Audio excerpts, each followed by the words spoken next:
Welcome to our deep dive, everyone.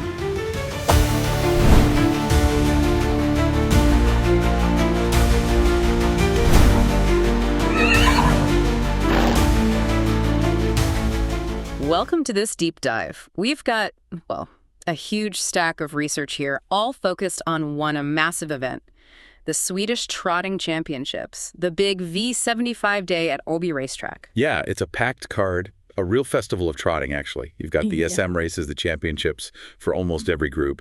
Mares, Monte, youth, amateurs, apprentices. It's a lot to wade through. So our mission today is basically to boil all this down, right? Find those key contenders and maybe some interesting long shots you need to know about. Exactly. Cut through the noise. We're going race by race, V75 1 through 7, looking for those common threads, the consensus picks, and maybe where the value lies. And before we jump into race 1, we really have to mention the track itself. Abby, that double open stretch, how much does that play into things here? Oh, it's crucial. Absolutely crucial. Normally, if you're boxed in on the rail turning for home, you're done for. Right. But at Åby, that second inside lane opens up. It completely changes the dynamic. It rewards patience, horses that save ground. And it punishes those stuck out wide. Exactly. Horses caught parked out without cover for too long really pay the price. Yeah. Knowing that specific feature is key to reading these Åby races. Okay, got it. So let's unpack this huge day then. V75 won first, the Mares Championship, the Stowe SM. Right. And the name that jumps out immediately from all the analysis is number 2, Ollie Hollerud. She's really strongly fancied. Off that second place in the Stowe EM, right? Shows she's in top form. Absolutely. And her task got, quite a bit simpler when her main rival, Six Dame Brada, was scratched. That's a big out.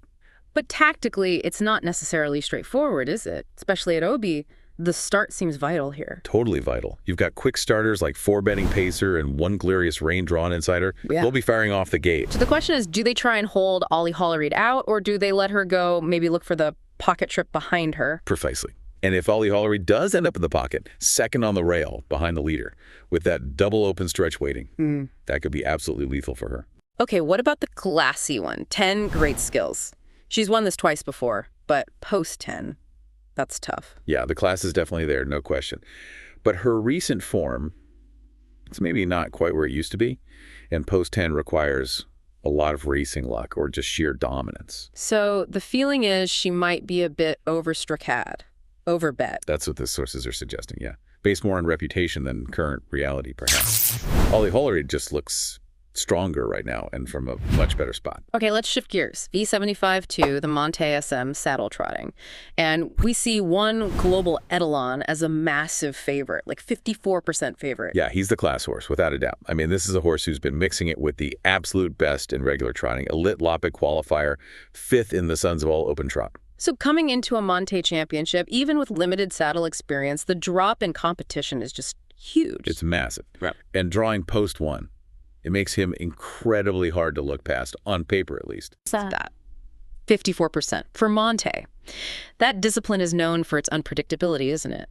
One start under saddle in France, does class alone justify that kind of percentage? That's the million-dollar question, isn't it? Monte always throws up surprises. Rider skill, the horse's temperament under saddle. Yeah.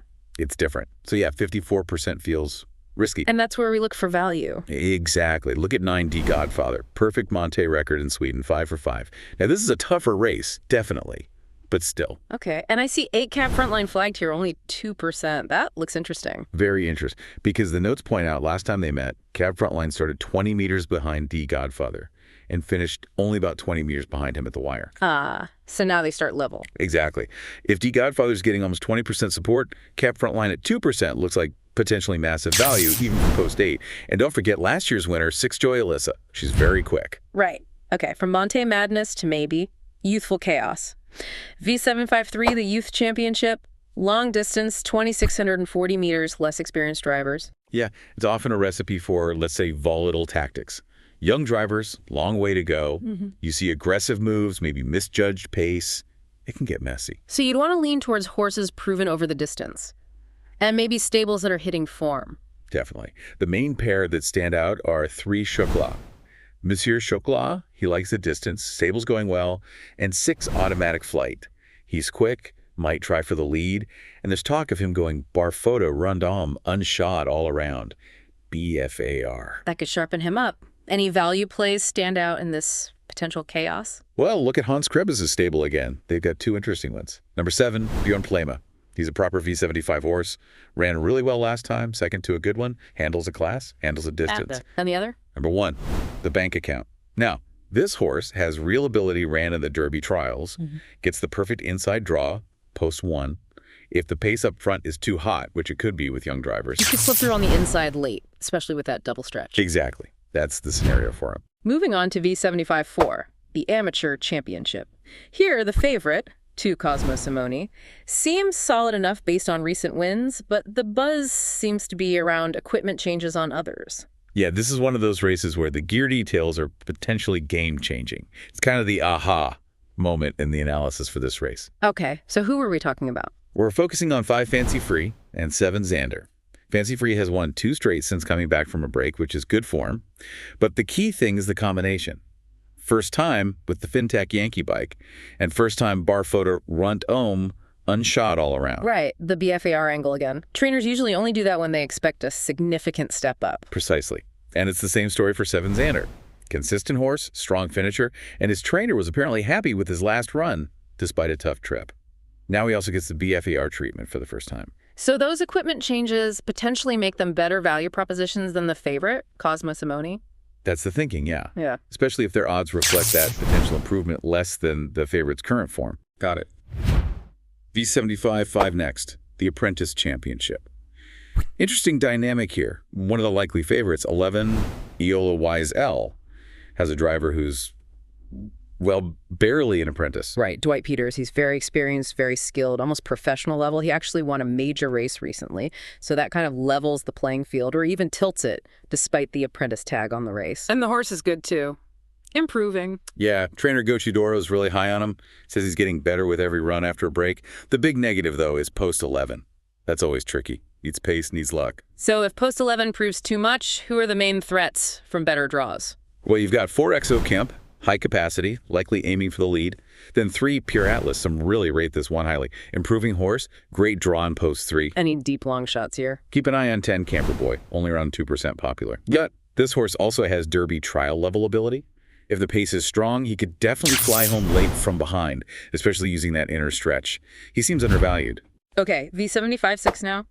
The Stowe Division for mares. Not an SM race, but it uses a Volt start.